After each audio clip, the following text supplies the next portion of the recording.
Alex, Allez, allez, Ce allez, on y va. sera donc le deuxième rendez-vous du genre que l'on a la chance de pouvoir mettre en place avec des personnes qui parlent de vinyle sur YouTube. Si vous regardez ce programme et que vous aviez manqué notre premier rendez-vous, on va peut-être rappeler les participants que nous avions pour cette première rencontre. Alors je vais les donner par ordre alphabétique. Il y avait ELJ Sounds, Je dis ce que je veux, Monsieur Seb Watcha, Rao Vinyl et Vinylement Vôtre.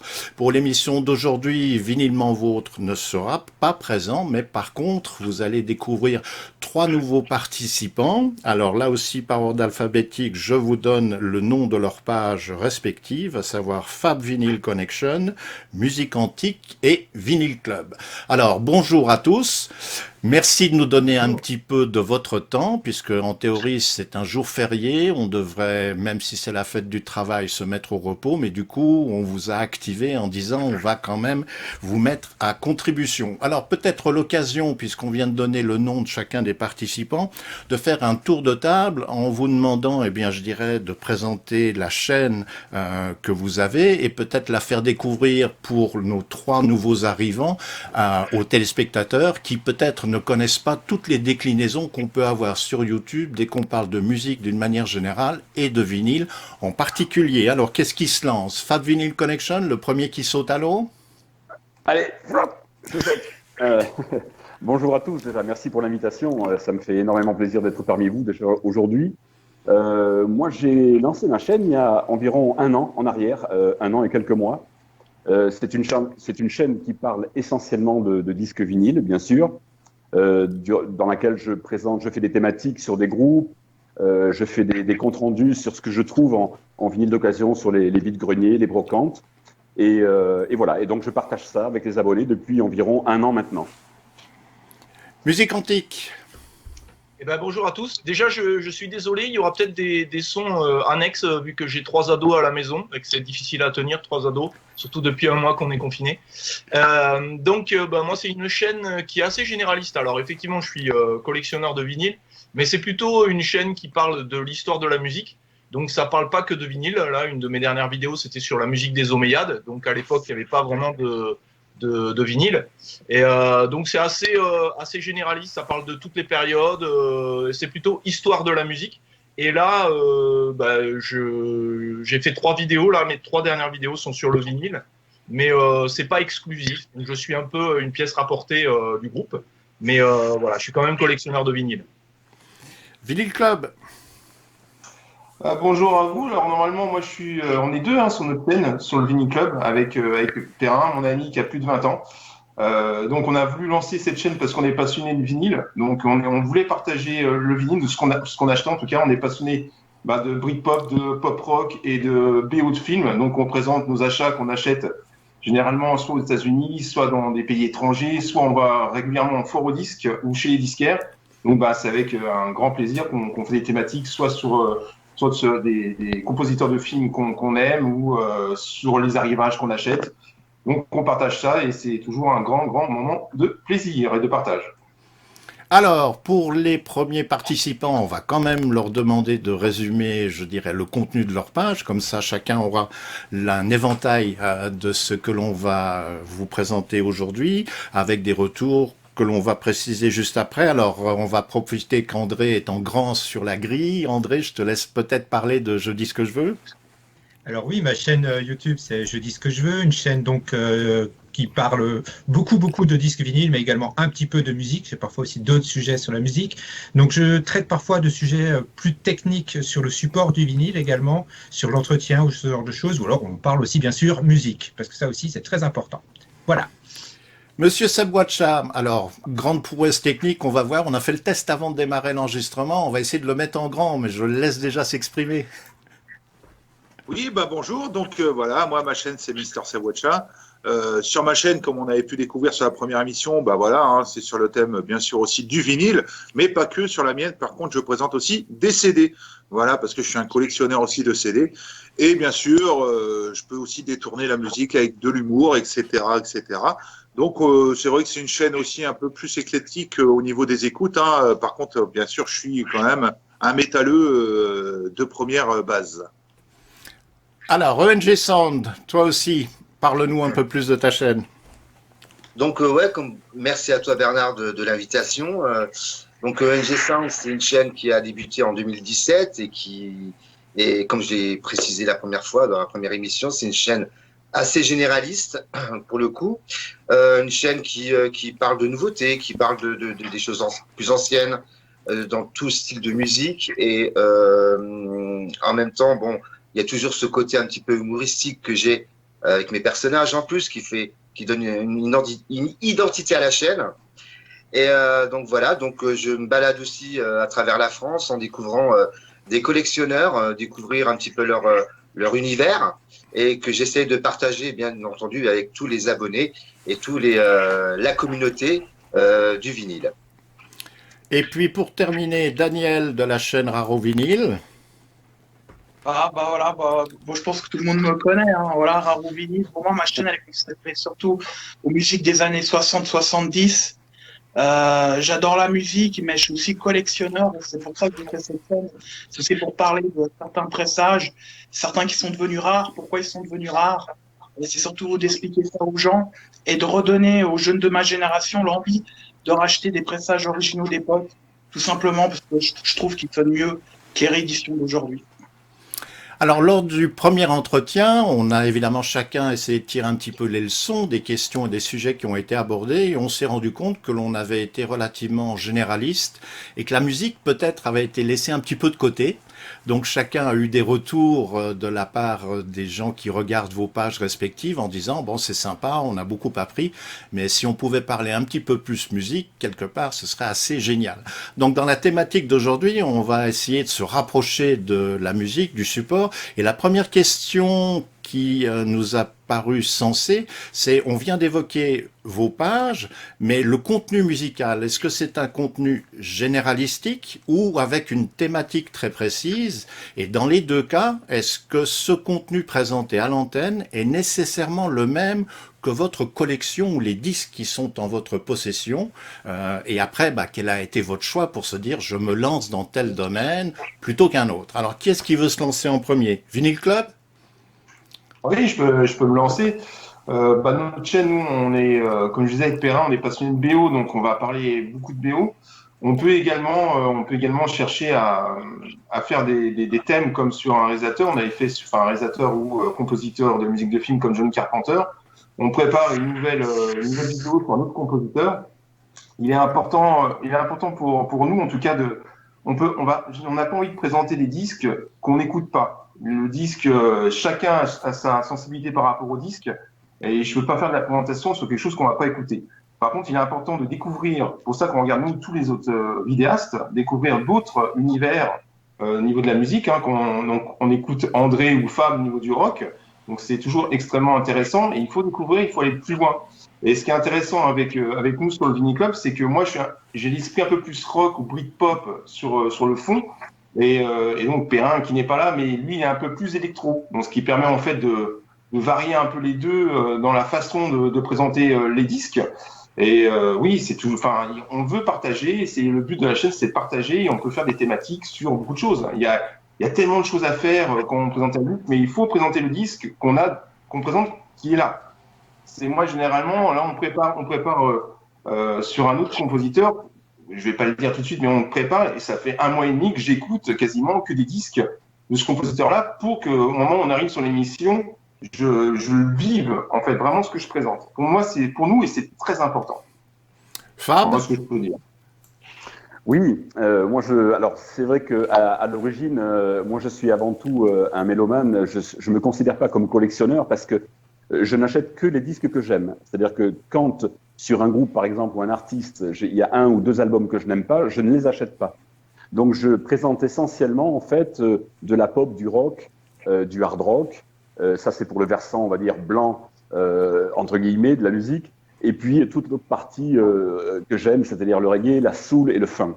Donc moi, effectivement, sur ma chaîne, ça tourne vraiment autour de disques, d'artistes qui me font planer, si je puis dire, depuis mon enfance, mon adolescence. Donc je me concentre vraiment uniquement là-dessus, et avec toutes les données que j'ai, toutes les informations que j'ai accumulées au fil des années, j'essaie de les retransmettre le plus naturellement possible à mes abonnés.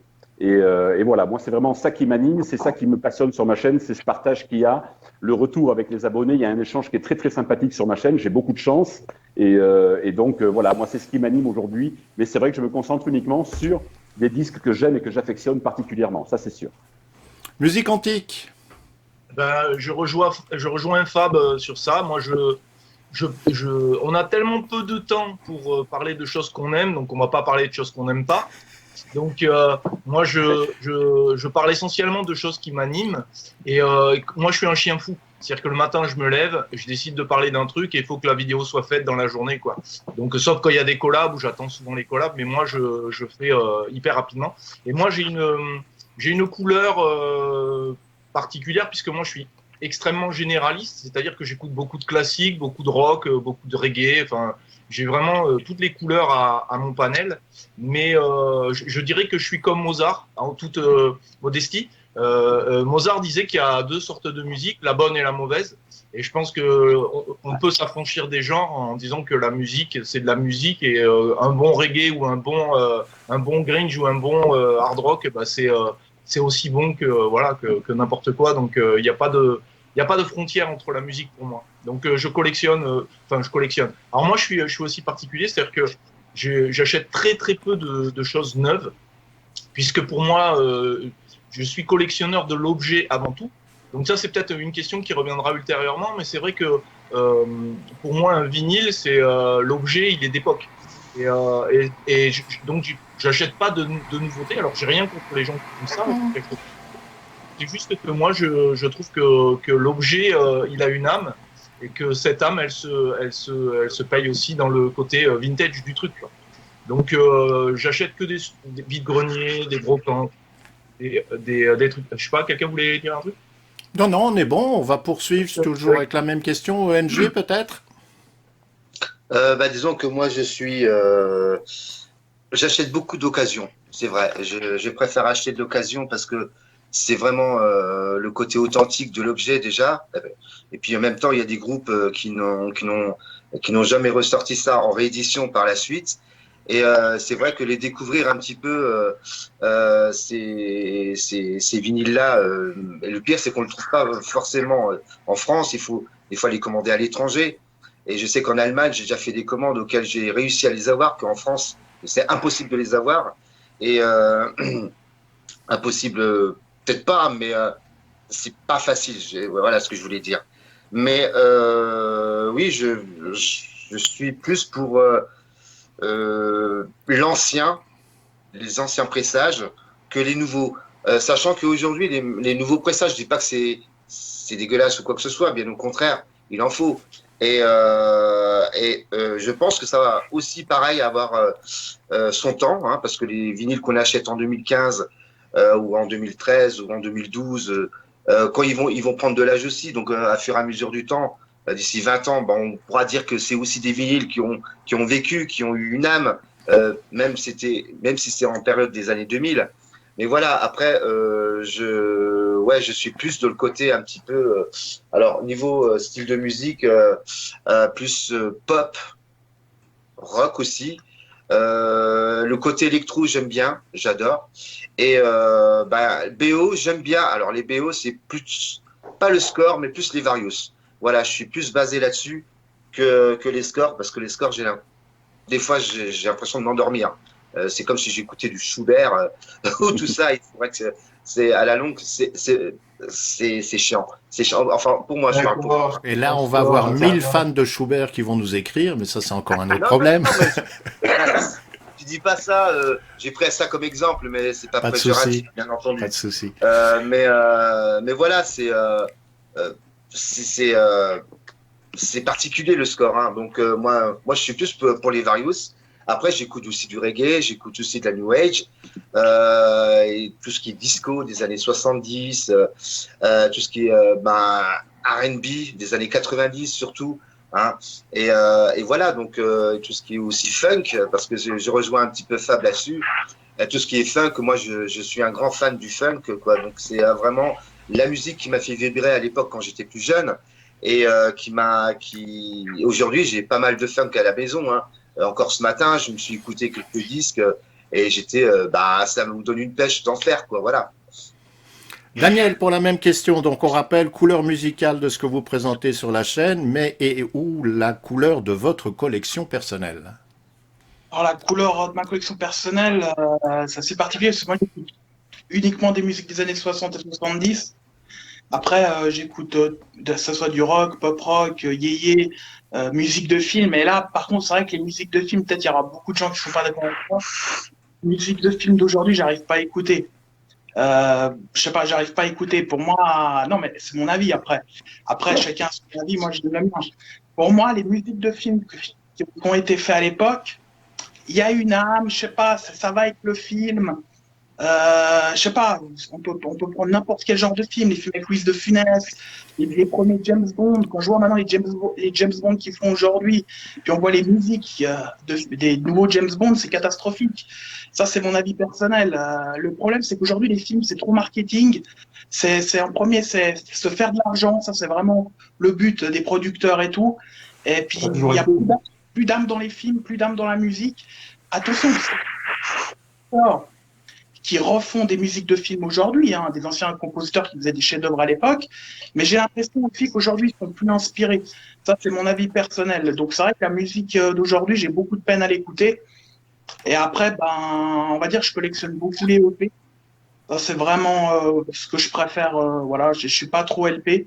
Je préfère les EP. Puis, qu'est-ce que je pourrais dire d'autre? C'est ce que je montre sur ma chaîne aussi. Alors après, j'écoute de tout, hein. Ça peut être aussi un funk, un sound, mais c'est toujours dans des musiques des années 60 et 70. Je dis ce que je veux. Oui. Alors, moi, côté couleur, je pourrais dire toutes les couleurs de l'arc-en-ciel chez moi, parce que y a aussi bien du classique, du blues, la variété française, du rock, du hard rock. Je suis capable d'enchaîner un disque de métal et de Schubert, justement, et de trouver aucun des deux ennuyeux. Et que, crois-moi, parfois dans le classique, tu as des compositeurs, s'ils avaient une guitare électrique, ils t'auraient fait du métal. Pas faux. Mais bon. C'est un long débat qu'on va pas commencer. D'ailleurs, je voulais rebondir sur un autre truc de ENG qui m'a fait penser, qui m'a fait sourire justement quand tu parlais des disques actuels qui vont sans doute vieillir. Quand j'ai débuté ma collection, quand j'ai commencé gamin à accumuler des disques, c'était dans les années 90. Et quand tu achetais en 94 un disque qui était sorti en 88, à l'époque, il avait 6 ans. Et je me disais, c'est de la musique toute récente.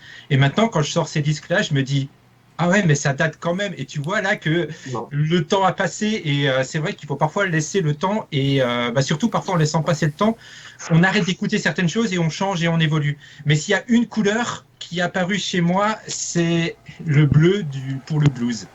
Je veux dire, si vraiment je dois donner une couleur, arbitrairement, je choisirais celle-là. Voilà. Monsieur Sebwacha.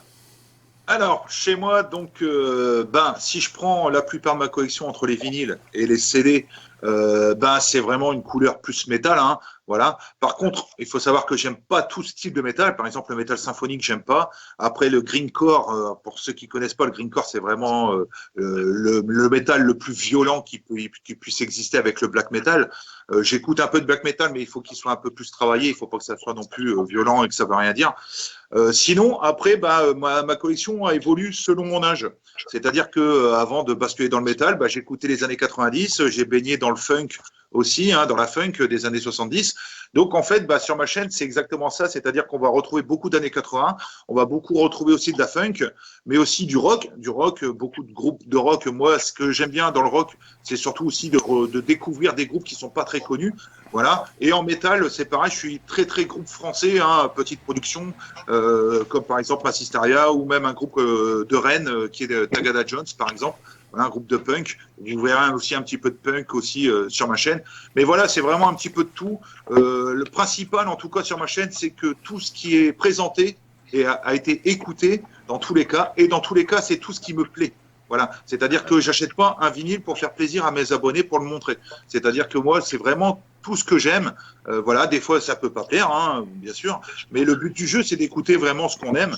Et puis de montrer exactement ce qu'on aime pour que les gens vraiment découvrent notre fameuse couleur musicale.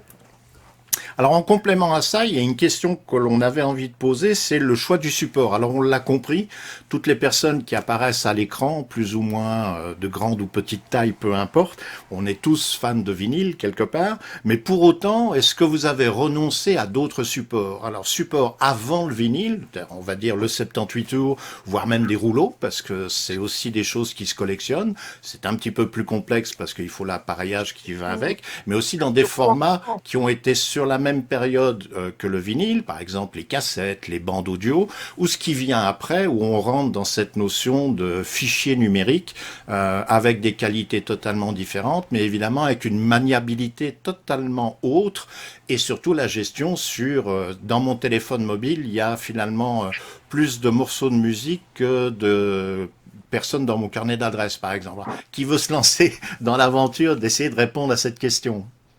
Je laisse décider. C'est pas tout le temps moi qui dois diriger. C'est là que tout le monde était un peu timide. Je veux bien J'y vais. Vas-y, Thomas. Ouais, j'y vais. Moi, quand on est ado, forcément, à l'époque, moi, j'achetais énormément de CD. J'étais un gros collectionneur de CD. Et je dois avoir encore maintenant, je pense, entre 2500 et 3000 CD à la maison, que j'écoute plus du tout. Je suis passé au vinyle depuis, ça doit faire un peu plus de 6 ans maintenant, je pense, que j'ai commencé à racheter du vinyle réellement. J'ai racheté du vinyle en vide-grenier. J'avais pas de platine, j'avais pas racheté de platine ni d'ampli. J'écoutais uniquement le CD et en fait, je commençais à racheter des vinyles juste pour la pochette.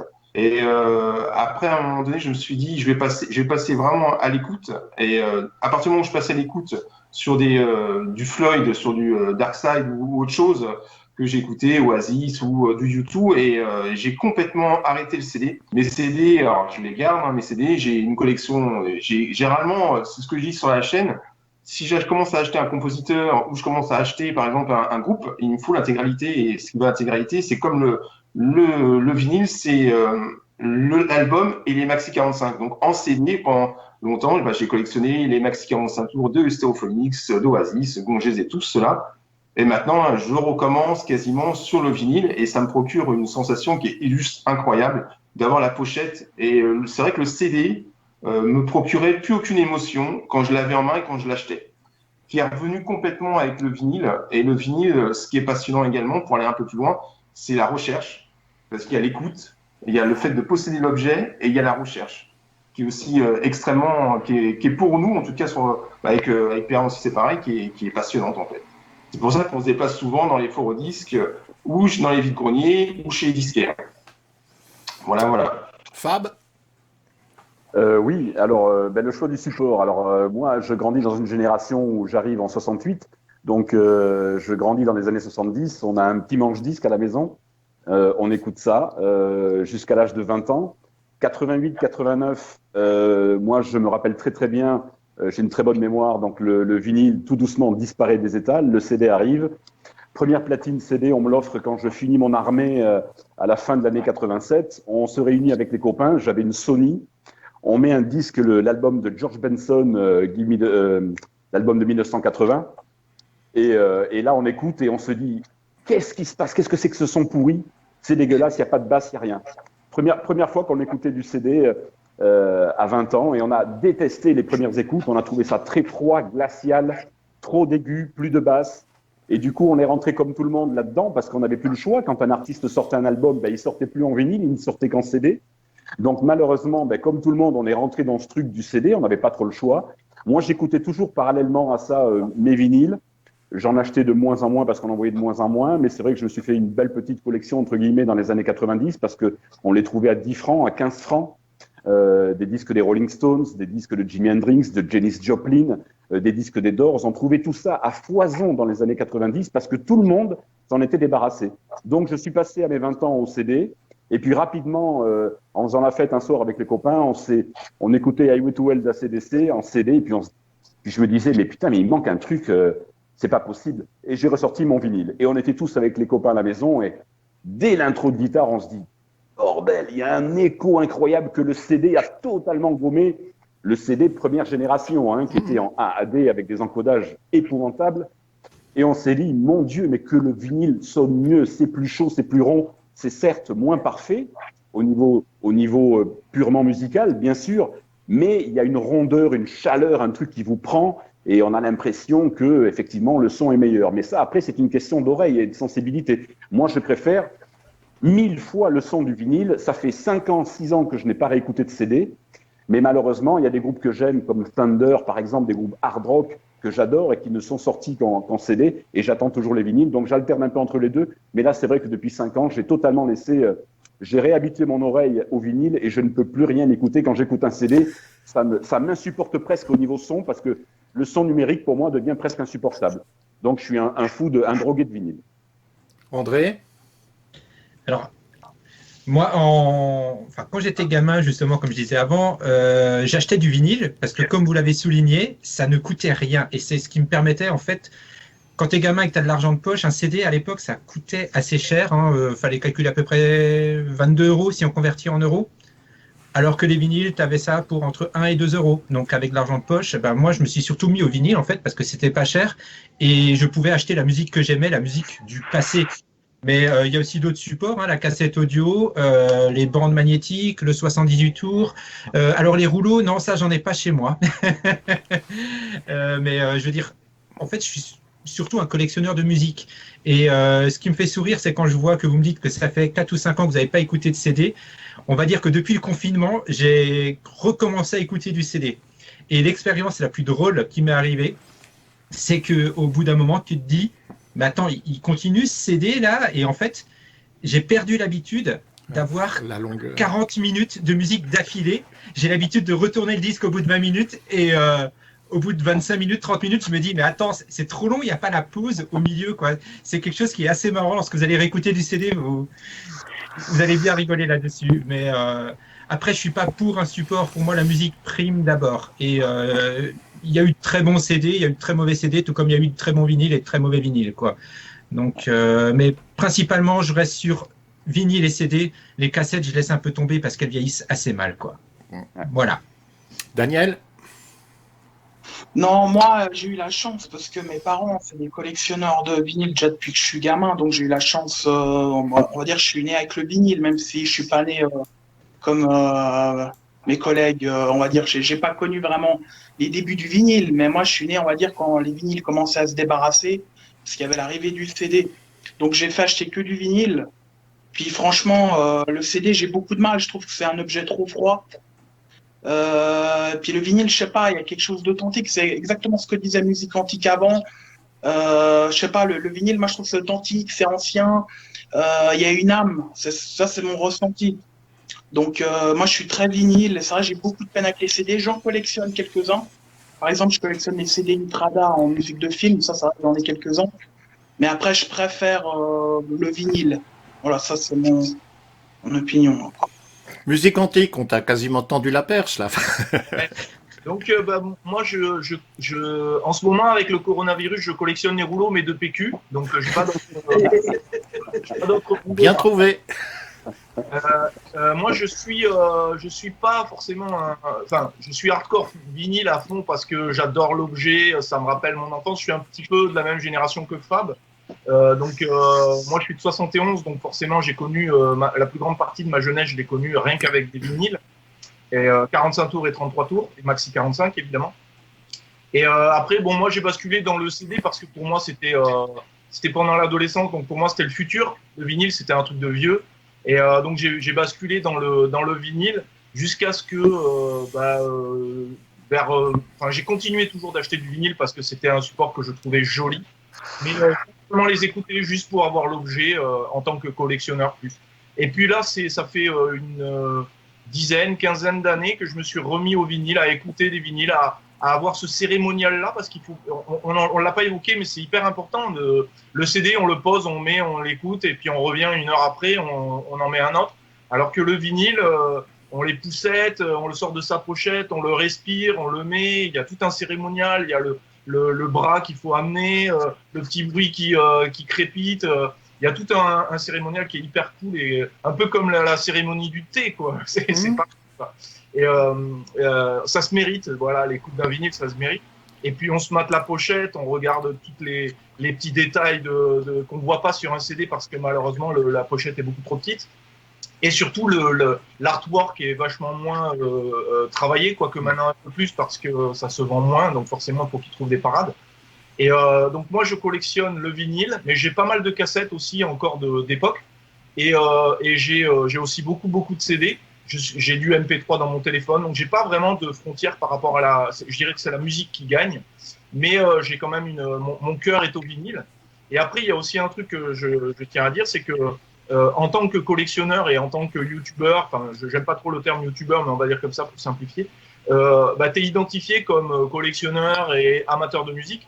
Et t'as souvent des gens qui viennent avec des vieilles merdes, soit des vinyles, soit des cassettes, soit des vieux trucs là, et disent ah t'aimes la musique, je te file ça. Du coup, je me retrouve avec des caisses entières de Game Boy, de cassettes Pokémon, comme si j'étais collectionneur de tout quoi. Donc je sais pas si ça vous arrive aussi, mais j'ai l'impression que les gens nous identifient comme le dépotoir.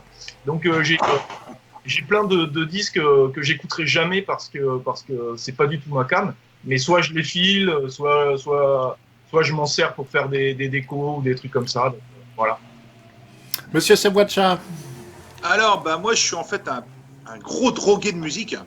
C'est-à-dire qu'en fait, voilà, je suis un collectionneur de vinyle, mais de CD aussi, comme j'ai dit auparavant. Et en fait, il y a des albums que j'achète en vinyle et en CD, parce qu'en fait, il faut que je consomme aussi de la musique quand je fais de la route ou que je me balade en voiture. Donc en fait, ils n'ont pas encore inventé les autoradios à vinyle. Hein.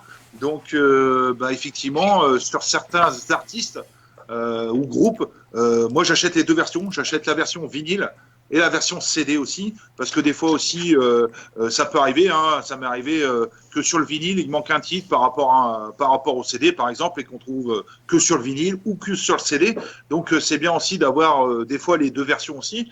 Mais effectivement, je privilégie maintenant plus le vinyle que le CD. C'est très très rare maintenant que j'écoute des CD, alors que j'en ai énormément. Mais voilà, ça reste aussi un moyen d'écouter de la musique en dehors de chez soi. Mais effectivement, je rejoins Musique Antique. C'est tout un cérémonial de trouver le vinyle dans un vide-grenier, après de le nettoyer, de le mettre sur sa platine, de le retourner pour la face, etc., etc. Et ça, c'est quand même très très magique de retrouver ça chez soi, parce que c'est vrai qu'on met un CD, on le met dedans, puis ça tourne, et puis voilà, c'est fini, puis on change, et puis voilà. Ça n'a rien à voir.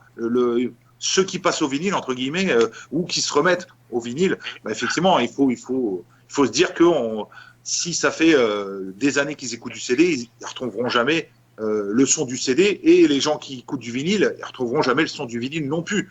Donc, effectivement, ça peut être un débat très très long là-dessus, hein. Mais voilà, moi je suis un consommateur de musique avant tout, et je consomme de la musique effectivement des fois sur mon portable, hein. Je vais écouter un nouvel artiste qui va sortir, donc il faut bien l'écouter des fois avant de l'acheter, etc., etc.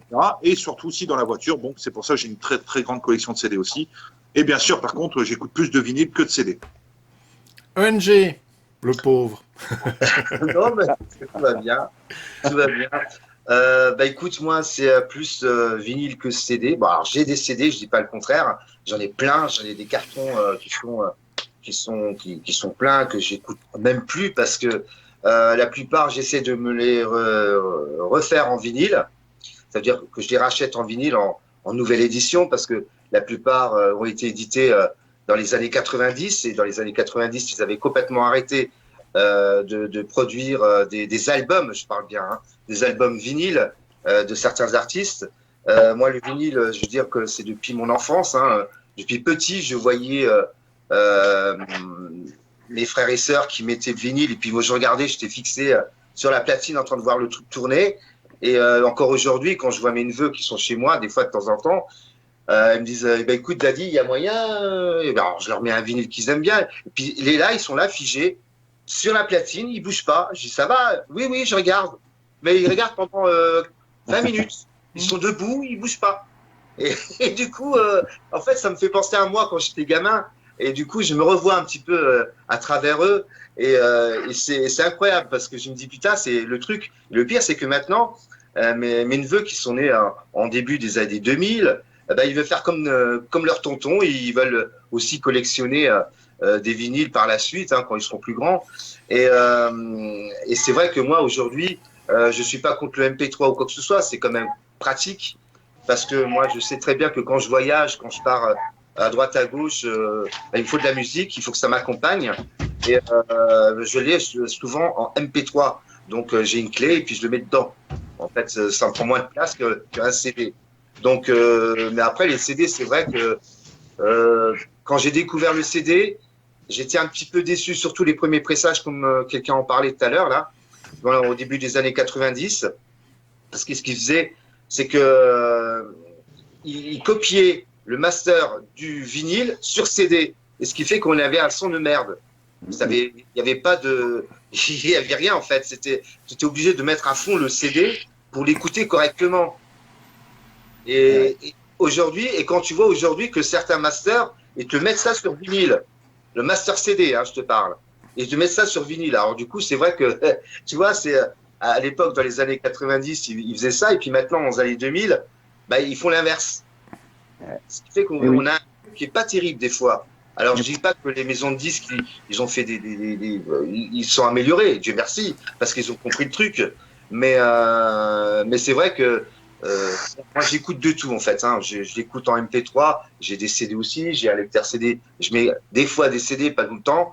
Mais c'est vrai que moi, je suis plus le vinyle parce que c'est vrai, déjà, il y a l'objet, c'est plus grand, ça tourne, ça vit, en fait.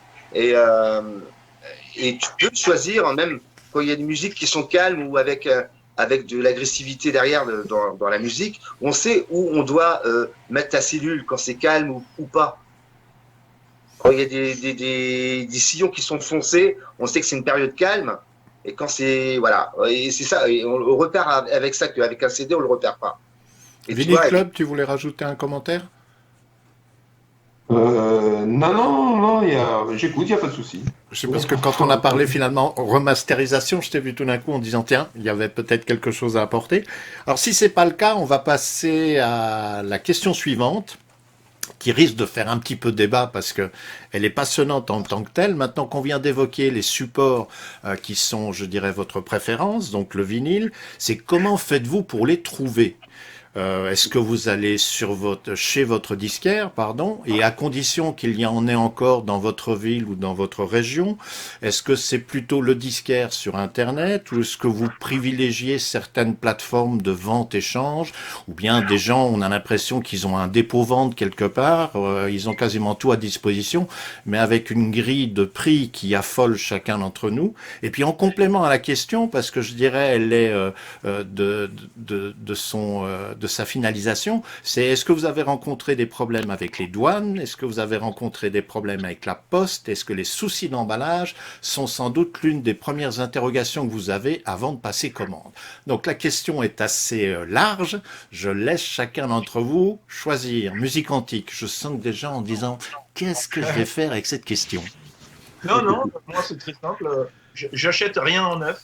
C'est extrêmement rare que j'achète neuf, c'est-à-dire que le seul que j'ai acheté neuf, c'est un Radiohead que j'ai acheté en Espagne parce qu'il a une histoire, ils ont joué chez le disquaire et tout ça, donc c'est le seul, c'était pour l'objet et l'anecdote. En revanche, moi j'achète que en vide-grenier, petit bouticou, genre brocante, machin, tout ça. J'achète jamais de disques neufs, j'achète sur aucun site, j'achète pas sur des bons coins, des trucs comme ça m'arrive jamais. Il y a beaucoup de dons, beaucoup de gens qui me disent tu collectionnes, tiens je te file ça. J'achète des lots aussi à des gars dans des vides maisons, des trucs comme ça. Et c'est tout. Je mets jamais plus de, on va dire 5 € maxi pour un vinyle. Et j'achète que ce que j'aime. Ou alors quand je parle de ce que j'aime, c'est soit la pochette me transcende, soit évidemment l'artiste ou la musique me plaît. Et j'achèterai jamais du vinyle pour du vinyle. Et c'est pour ça aussi, au départ, j'avais cette petite collectionnite où j'achetais de façon compulsive. Et j'avais 3000 vinyles à peu près. Et maintenant, je me suis débarrassé, il doit m'en rester 1000, environ 1500. Et donc maintenant, j'achète vraiment, quand je suis dans un vide-grenier, je vois un vinyle qui me plaît, 2 €, allez, je le prends. Même s'il n'est pas en super bon état, en fait, j'achète mon enfance, je pense. J'achète mon enfance et ma couleur de culture, en fait. Voilà, c'est ça. Après, il y a des vinyles que j'ai achetés que... Bon, je les écoute, mes vinyles, évidemment, mais il y en a que j'ai achetés, je sais que je les écouterai pas parce qu'ils sont trop patraques, ils sont tout rayés, tout cassés. Et par contre, Voilà, c'est un objet que j'aime parce qu'il rappelle plein de choses de mon enfance. C'est une petite Madeleine de Proust. Et donc, il est là, je le sais. Je le sors, je le regarde sans l'écouter. J'ai pas besoin d'écouter pour me souvenir des sons, des ambiances et tout ça. Donc voilà, moi je suis pas un gros compulsif. Je sais me raisonner. Vinyl Club? Je vais dire que moi on achète un peu partout. D'ailleurs, je crois qu'avec les clients, on est pareil. On cherche, mais c'est vraiment, je trouve, là, je viens d'acheter sur Internet, sur un disquaire en Allemagne, mais c'est le plaisir. Moi, quand je reçois mon vinyle dans la boîte aux lettres, on n'a pas trop le choix là actuellement. Il n'y a pas cette sensation que j'ai quand je suis dans un bac, dans une foire au disque, et on peut faire 210, 300 disques, et d'un seul coup, on sort cette pièce qui est pour vous et magique, que vous cherchiez et que vous trouvez. C'est ça, cette passion, en fait. Après, le vinyle, il est partout. Moi, s'il y a des nouveautés, je vais les chercher, je vais les acheter. Je vais pas, moi, personnellement, les nouveautés font partie également de ce que j'écoute. Donc, par exemple, là, il y a le nouveau The Strongs qui est sorti. Je vais l'acheter. J'attends que ça ouvre et je vais l'acheter. Je vais courir l'acheter même, d'ailleurs. C'est pareil. Et moi, ce qui est intéressant aussi avec Perrin, c'est que lui, il est plus, par exemple, sur les bandes originales de films, il est plus pressage, represse ou pressage qui vient de sortir aux États-Unis. Donc, lui, il commande beaucoup aux États-Unis, chez Mondo Waxwork. Et d'ailleurs, pour les frais de douane, si vous voulez pas avoir de frais de douane, lui, il n'en a jamais eu. Il commande par 2. Si vous commencez à commander par 5 ou 10 vinyles, là, la douane va vous tomber dessus. Donc, lui, généralement, il commande par 2. Donc, lui, il est bien à la represse parce qu'il y a de la couleur. Donc, ça, pour sa collection, c'est ce qu'il aime. Mais moi, je suis très pressage d'époque. Donc, par exemple, tout ce qui est Evangelis 492, où vous avez du Hook, vous avez du Dracula, ça, c'est passionnant à chercher et à voir. Après, forcément, les tarifs sont un peu plus hauts pour ces pièces-là, mais ça reste des pièces qui restent superbes. Donc, une collection, c'est des pièces que nous, on écoute, et on va pas se dire, alors, le tarif, forcément, il sera beaucoup plus élevé qu'un produit à 5 euros, ça certes, mais après, c'est pas... Moi, j'ai trouvé, je reviens un peu en arrière, mais j'ai trouvé des disques à 5 euros qui, même j'étais dans le bac, où je fais ça, même si c'est 5 euros, si c'est le cœur qui parle, c'est le cœur qui parle. Après, moi, on cherche des pièces qui sont un peu plus difficiles à trouver. Je vais pas dire rares, mais plus difficiles à trouver, que ce soit en France. Donc, on va aller chercher, nous, on fait beaucoup de foires aux disques, on peut aller en Allemagne, on a été en Hollande, on peut aller ailleurs, on voulait aller en Angleterre aussi également.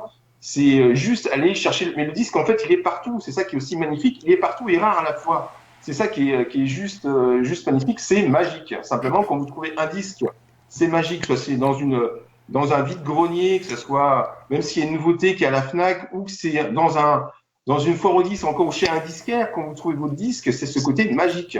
C'est pas de l'achat pour l'achat. C'est juste la passion pour la passion. Voilà. Fab? Oui, alors moi j'achète autant d'occasions que de neufs. Moi, mon terrain de chasse, si je puis dire, ce sont les vides-greniers. Je fais beaucoup les recycleries. Je tease un peu ma toile d'araignée partout, en fait. Hein. J'explore mon petit monde et j'essaie de trouver, étant un gros radin, j'essaie toujours de ne jamais dépasser 4-5 euros pour un vinyle d'occasion.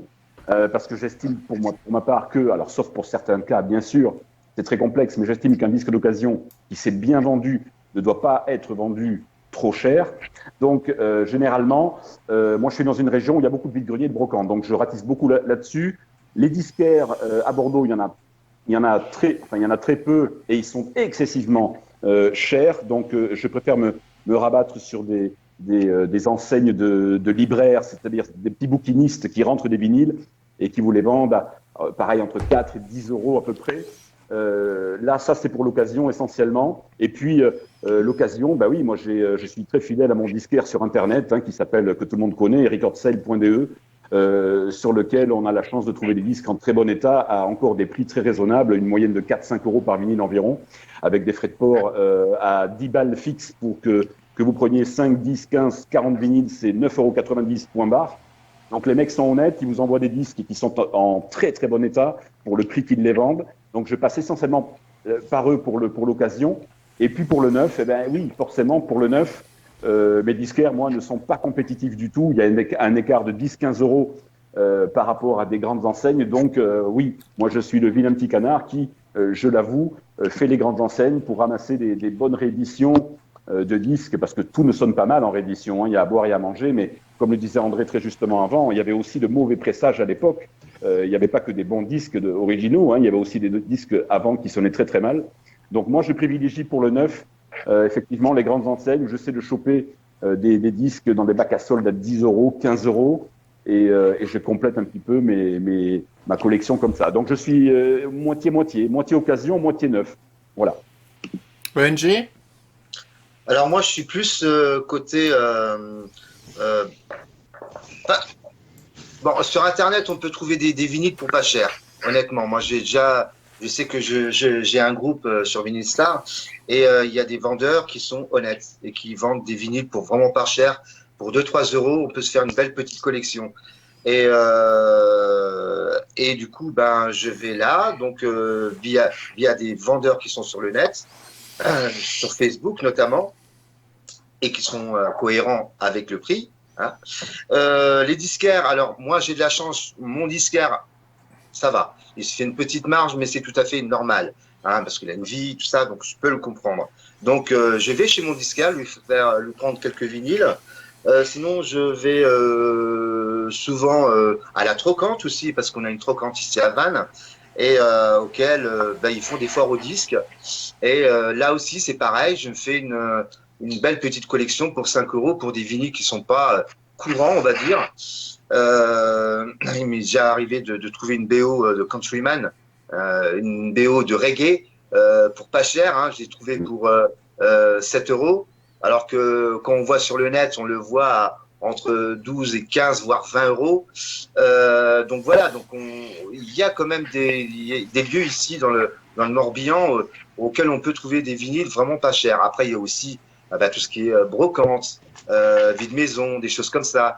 Et c'est vrai que là, on se fait aussi plaisir. Bon, après, il y a toujours des vendeurs, et là, je n'ai jamais compris pourquoi. Il y a toujours des vendeurs qui sont là en train de vendre leur vinyle à 20 euros. Alors qu'on est sur un vide-grenier, on est dans une brocante. Je vois pas pourquoi la personne soit là, quoi. Mais enfin, après il y a quand même des choses qui sont intéressantes. Oui, moi j'achète, après je vais aussi dans les magasins, style Fnac ou des choses comme ça, pour regarder un petit peu ce qu'ils ont. Et c'est vrai que des fois ça vaut le coup d'acheter, surtout quand il y a des soldes. C'est là où je m'éclate le plus, quoi. Parce que quand il y a des soldes, là où on se fait une bonne affaire quand même, hein. Surtout à la Fnac, hein, parce que au Leclerc ils n'ont pas fait de solde, mais au centre culturel. Mais c'est vrai que j'avoue que je vais aussi dans les grandes distributions pour me fournir en vinyle, surtout sur des albums qui n'ont jamais été édités en vinyle dans les années 90. C'est surtout ça que je précise, parce que éventuellement des artistes récents ou qui sortent des albums actuels et qui les sortent en vinyle. Et là, oui, là, je les prends comme Thérapie Taxi ou d'autres artistes. Hein, je prends ça comme exemple. Mais oui, je sollicite aussi d'aller dans ces grandes surfaces pour aller me procurer des vinyles pour pas cher et surtout pour des éditions qui n'ont jamais été éditées en vinyle. Monsieur Savoie. Alors, moi, comme j'avais dit dans la première partie, dans la première émission, pardon. Je me considère comme un collectionneur à petit budget, voilà, parce que j'ai pas un grand budget pour collectionner les vinyles. Donc moi, en fait, au départ, je privilégie surtout les vides-greniers. Bon, là, en ce moment, avec le confinement, hein, on pleure un peu parce qu'on peut pas les faire les vides-greniers. Mais sinon, moi, j'ai jamais été sur Discog. Je vais sur Discog pour voir exactement la date peut-être de mon vinyle, de où il provient, mais je regarde même pas la cote parce que ça m'intéresse pas. Parce que moi, je mets le prix, si vous voulez, je mets le prix que ma sensation va donner. C'est-à-dire que si vraiment, c'est vraiment quelque chose que je veux exactement, je vais mettre le prix. Après, je vais pas mettre d'énormément prix. C'est-à-dire que dans le death metal, par exemple, je prends l'exemple de death metal et black metal des années 90, les prix sont inabordables pour moi. Donc, je préfère acheter des rééditions. Et comme disait Thomas aussi de Vinyl Club, c'est-à-dire qu'il y a des groupes qui existent encore. Donc ils vont sortir des nouveaux albums, donc on est bien obligé aussi d'acheter du neuf si on suit ces groupes-là. Donc après, moi, je suis pour aussi l'occasion, mais aussi le neuf, parce que le neuf, faut pas se dire, maintenant, ils font des très très belles éditions aussi, hein. Faut pas se mentir, il y a quand même des bels objets aussi à acheter aussi. Après, voilà, moi, je suis vraiment éclectique là-dessus, et le but du jeu, c'est d'essayer de trouver ce qui me plaît et ce qui m'intéresse à un petit prix. Moi, j'achète beaucoup sur des vendeurs sur Facebook, sur la page Vinyl Star Shop, que donc je suis administrateur de cette page avec ENG Sounds. Hein. Et moi, je préfère privilégier ces personnes-là qui vous font des tarifs vraiment très raisonnables, avec en même temps des fois un petit cadeau parce qu'ils vous connaissent à fur et à mesure, donc ils savent à peu près ce que vous écoutez. Donc ils vous mettent un petit cadeau dans le colis, vous n'êtes même pas au courant. Et derrière, voilà, moi, le partage, c'est ça. Moi, des fois, quand je partage mes écoutes sur cette page-là, on me dit, ah bah tiens, Seb, je sais que tu l'aimes bien, celle-là, quand le déconfinement va se terminer, tiens, je vais te l'envoyer. Ben, je sais, bah non, quand même pas, je vais te donner 5-6 euros, quoi. Non, c'est bon. Et moi, le but du jeu, c'est le partage. Comme je dis souvent sur ma chaîne, quand j'achète des maxi 45 tours, bah moi, je donne les 45 tours. Je vais pas commencer à revendre les 45 tours, ça m'intéresse pas. Le but du jeu, c'est de faire découvrir les morceaux aux autres. Et donc, je préfère donner les 45 tours que j'ai dans ma collection plutôt que de les revendre. Moi, le but du jeu et mon disquaire, bien sûr. Alors là, mon disquaire, moi, j'en ai qu'un, un disquaire indépendant. J'en ai qu'un seul sur Saint-Malo. Et ben, je sais d'où proviennent ces vinyles parce que je le croise un petit peu partout. Hein. Et quand on voit qu'il nous fait à peu près 15 euros de marge sur ce qu'il achète. Et moi, je sais où il les achète parce que je croise en vide-grenier, je le croise dans les caches machin, etc., etc. Donc moi, je préfère aller en vide-grenier et me les prendre en vide-grenier ou sur Internet. Voilà, c'est tout. Parce que mon disquaire, ça arrive. Hein, j'ai acheté encore, au mois de janvier, j'ai eu acheté 2-3 bricoles parce qu'il y a des trucs que je trouve pas. Mais sinon, c'est plus rare que je vais chez mon disquaire. Par contre, moi, il faut savoir que je suis originaire du Nord-Pas-de-Calais. Et il y a un disquaire à Calais qui est ouvert il n'y a pas si longtemps que ça, et ses prix sont complètement raisonnables, et donc je vais me fournir chez lui une fois tous les 2 mois aussi à mon disquaire, enfin maintenant c'est mon disquaire entre guillemets, de Calais. Je préfère aller au disquaire de Calais faire 500 km que d'aller à mon disquaire à Saint-Malo et faire 10 minutes de route. Ouais. Alors il nous reste André et puis Daniel. Qui est-ce qui se lance? Daniel? Alors, je refais mon intervention car il y a eu un problème audio. Donc en fait, voilà, mon point de vue, c'est que moi j'aimais bien aller chiner les disques, on va dire entre 2000 et 2008. Pourquoi entre 2000 et 2008? On va dire jusqu'en 2008, hein, tout simplement. Parce que j'ai l'impression qu'entre 2000 et 2008, ces vendeurs lambda de vide-grenier, puis les personnes, que ce soit aussi des plussiers, mais aussi les personnes qui s'occupent des associations caricatives, de ces brocantes, là, enfin voilà, faisaient moins attention à ce qu'ils mettaient en vente. C'est-à-dire que ces vendeurs lambda de vide-grenier, leur but c'était de vider leur cave, ou tout simplement vider leur appartement, faire de la place chez eux, donc ils mettaient tous les disques à 3 euros. Pareil, les plussiers, ils s'en foutaient un peu, leur truc c'était surtout les tableaux, les meubles et tout ça. Et les responsables d'associations caricatives, eux, pareil, ils recevaient des lots de vinyle, paf, dans l'après-midi, ils jetaient les disques à 2-3 euros, et puis le premier arrivé, puis qui tombait sur la pièce rare, ben c'était tant mieux pour lui. Mais j'ai l'impression qu'en 2005, ça c'est mon avis, ça a été l'âge d'or de la vente des vinyles sur eBay. Et il y a des petits malins, ils se sont rendus compte, ils se sont dit, ah mais on peut se faire de l'argent en fait avec le vinyle. Le vinyle peut rapporter gros. En fait, c'était ça. Et soudainement, c'est vrai qu'à partir de 2005, je voyais de plus en plus de diggers. C'est-à-dire qu'au début, on était peut-être que 4, et puis à la base, on était surtout des amateurs de musique, puis on essayait de trouver des disques qu'on aime pour pas trop cher. Et soudainement, là, il y a eu une vingtaine, une trentaine de nouvelles personnes qu'on connaissait pas arriver comme ça du jour au lendemain. Et c'était en fait des vendeurs, c'était tout simplement des revendeurs. C'est-à-dire leur but c'était vraiment de trouver les pièces les plus rares, les plus chères, les plus cotées aussi, les plus cotées, hein, voilà, pour ensuite les revendre sur Internet. Et c'est là que j'ai vu aussi un changement ensuite, mais il n'y avait pas que, après il y avait aussi des disquaires, parce que voilà, les disquaires ils en ont aussi un peu marre de vendre toujours des disques à 20-30 euros, donc s'ils arrivaient à rafler les disques à 1 euro, puis ils savaient qu'ils pouvaient les revendre à 300-400, bah ils disaient pas non. Après, vous allez me dire, c'est normal, après chacun trouve ça, c'est la solution pour se faire de l'argent, quoi, après c'est ce qui est normal. Mais c'est là que j'ai vu qu'il y a eu un changement de mentalité chez ces vendeurs lambda de vide-grenier. chez les puciers, chez les responsables de boîtes caricatives, parce qu'ils se sont rendus compte qu'il y avait une émeute sur leur carton. Moi, j'ai vu des scènes dans des vides-greniers où t'as des types, ils se bagarraient entre eux parce que la dame venait mettre le carton, puis l'autre disait j'ai vu avant toi, ah non, nan, nan, nan. Ils étaient tellement excités parce qu'ils avaient peur que l'autre, on va dire, prenne un disque qui est coté 1000 euros, puis ils ont perdu, pour eux, ils ont perdu 1000 euros, quoi. Donc je voyais pas mal de scènes de bagarre entre diggers. Donc les gens, tu vois, ces vendeurs de lambda, de vide-grenier, ils voient des scènes comme ça, puis là ils se posent des questions, ils disent mais attends, mais peut-être j'ai fait une connerie de mettre le carton par terre et de mettre toi 3 euros. Et c'est là qu'à partir de vraiment de 2008, j'ai vu un changement chez ces gens-là. Pareil dans les boîtes caricatives, quand ils voyaient par exemple plein de diggers, par exemple ils ouvrent à 9h les portes, puis tu les vois déjà à 8h, ils sont une trentaine, les types ils se poussent, ils s'insultent, ils sont excités comme je sais pas quoi. Et puis à peine que le mec il ouvre la porte, t'as tout le monde qui se jette sur les cartons, ils sont excités, ils trouvent un truc, ils se font voir, ils sont fiers comme je sais pas quoi. Bah là pareil, ces mecs-là, bah, ils voyaient des scènes comme ça, ils ont dit attends, peut-être maintenant qu'on va recevoir des disques, on doit faire un peu plus attention avant de les mettre en vente. Et je m'en suis rendu compte avec le temps, c'est que tout simplement, c'est qu'après les vendeurs lambda, bah, ils faisaient beaucoup plus attention à ce qu'ils vendaient. Les mecs des boîtes caricatives, tout simplement, bah, ils triaient eux-mêmes. Soit ils les prenaient pour eux-mêmes et puis ils les mettaient eux-mêmes en vente sur Internet et puis ils se faisaient eux l'argent. Soit tout simplement, ils mettaient au même prix qu'Internet, ils les mettaient directement derrière eux, derrière les caisses. Donc moi j'ai vu beaucoup de scènes comme ça en Suisse romande. Donc il y a eu vraiment un changement. Je me suis rendu compte que c'était devenu très compliqué à trouver des disques. Aujourd'hui c'est devenu très compliqué. Voilà, à partir de 2008, moi j'ai vu ce changement-là. Je pense que surtout c'est que il y a certains diggers, je dis pas tous, mais qui ont donné une mauvaise image du collectionneur de vinyle. Et puis ces gens-là ont interprété mal l'information, puis ça fait qu'aujourd'hui on arrive moins à trouver de disques. Et puis surtout voilà, c'est très compliqué de trouver des bons disques pour pas cher. Donc moi maintenant j'achète uniquement sur eBay. Alors vous allez me dire oui mais c'est aussi des diggers qui les remettent sur eBay et tout ça et qui les vendent tes disques. Oui vous avez raison, mais j'achète aux enchères. C'est-à-dire que si je sais que par exemple il y a un disque que je cherche depuis longtemps, puis je sais qu'il part d'habitude à 1000 euros, j'essaye d'attendre qu'il soit mis aux enchères. Et des fois tu sais pas, des fois il y a des périodes comme ça où des collectionneurs ils s'en foutent un peu de ce disque. Mais soudainement, ils vont en revenir après 2 ans dessus, tu sais pas pourquoi. Donc j'essaie de miser 300 euros, même si chaque, il va partir dans les 1000 euros, puis des fois on sait jamais.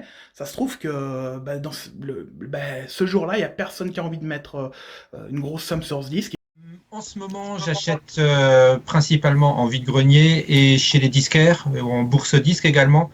Mais pendant les années 2000, j'achetais beaucoup sur eBay également, parce que quand on a des artistes qu'on aime bien, genre Suzy Quattro, qui n'étaient pas cotés à l'époque et qui étaient introuvables, le seul moyen c'était d'aller sur eBay, d'aller les acheter à des Anglais, des Australiens, parfois même des Japonais. Ça m'a fait venir, ça m'a coûté très cher en frais d'envoi. Par contre, j'avais jamais de frais de douane.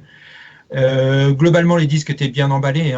J'ai une fois reçu un disque dans une enveloppe Kraft, tout simplement, mais en général, ils faisaient quand même assez attention.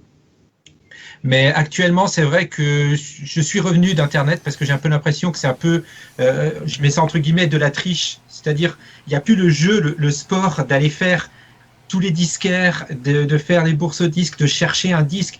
Voilà, je veux dire, on risque de ne pas repartir avec, mais en même temps, il y a aussi un peu ce jeu-là qui est intéressant, de ne pas avoir tout de suite tout ce qu'on veut et de rentrer chez soi en disant c'est bon, j'ai tout ce que je veux et puis maintenant je fais quoi? Il y a aussi un peu ce jeu-là dans la collection qui est intéressant. Et puis après, comme vous l'avez tous souligné, c'est les prix aussi.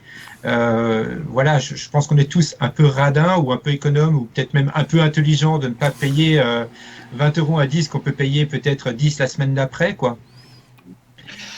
Mais ouais, globalement, maintenant, je fais les disquaires de Strasbourg parce que je les connais en plus. Donc, je soutiens un peu le disquaire local. Les grandes enseignes, alors sur le net, personnellement, les Amazon et compagnie, je les boycotte, ça m'intéresse pas du tout. Moi, je suis plutôt pour soutenir justement le passionné qui va vendre du disque vinyle. Et ouais, les bourses disques et bien sûr les brocantes. Dans les brocantes, alors c'est vrai qu'on trouve moins de choses actuellement parce qu'il y a plein de gens qui viennent acheter, mais il faut aussi pas oublier que derrière moi, j'ai plein de choses, donc c'est normal que je ne trouve plus des choses parce que j'ai déjà la moitié chez moi, quoi.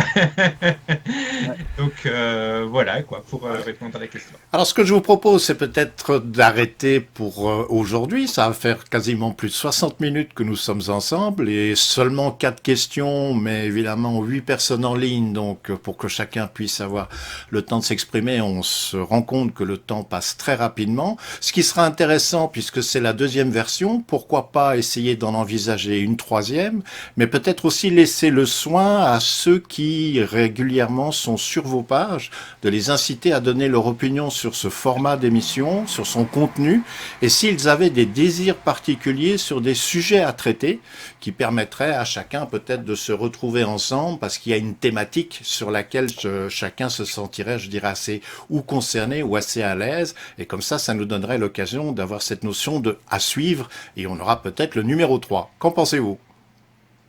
Très bonne idée. Très bonne idée.